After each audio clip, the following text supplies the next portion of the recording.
Doctor صاحب حجامہ کروانے کے بعد کتنی دیر بعد شاور لینا چاہیے؟ دیکھیں اس میں کوئی ایسی جو کنٹرا انڈیکیشن تو نہیں ہے کہ اگر مریض حجامہ کے فوری بعد جو ہے وہ شاور لینا چاہ رہا ہے، نہانا چاہ رہا ہے، غسل کرنا چاہ رہا ہے، تو اس میں یہ ہے کہ وہ نیم گرم پانی یا تازہ پانی استعمال کرے جی تو وہ اس کے لیے جو ہے وہ زیادہ فائدہ مند رہے گا۔ البتہ بہتر ہے کہ اگر اس کو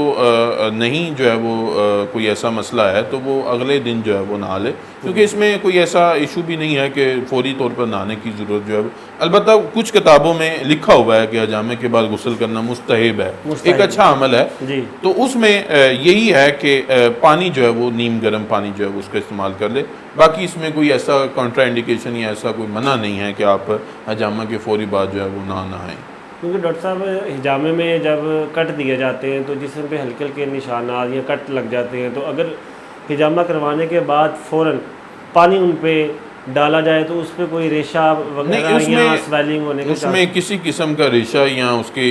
سویلنگ کے جو ہے وہ چانس نہیں ہوتے، جی چونکہ میں نے آپ کو بتایا کہ وہ مائکرو انسینز ہوتے ہیں، ڈیپ نہیں ہوتے، وہ فوری طور پر ہیل ہو جاتے ہیں، تو اس میں کوئی ایسا ایشو نہیں ہے۔ البتہ یہ ہے کہ اریٹیشن ہوگی، جلن محسوس ہوگی وقتی طور پر پیشنٹ کو، اگر وہ اگلے دن آئے گا تو اس میں ایسا کسی قسم کا کوئی ایشو نہیں آئے گا، ٹھیک ہے۔ تو وہ پیشنٹ کی مرضی ہے کہ اگر وہ یہ سمجھتا ہے، وہ اریٹیٹ ہو رہا ہے اور وہ نہانا چاہ رہا ہے، شاور لینا چاہ رہا ہے، تو وہ فوری طور پر بھی شاور لے لے، تو اس میں کوئی ایسا کوئی کنٹرا انڈیکیشن نہیں ہے۔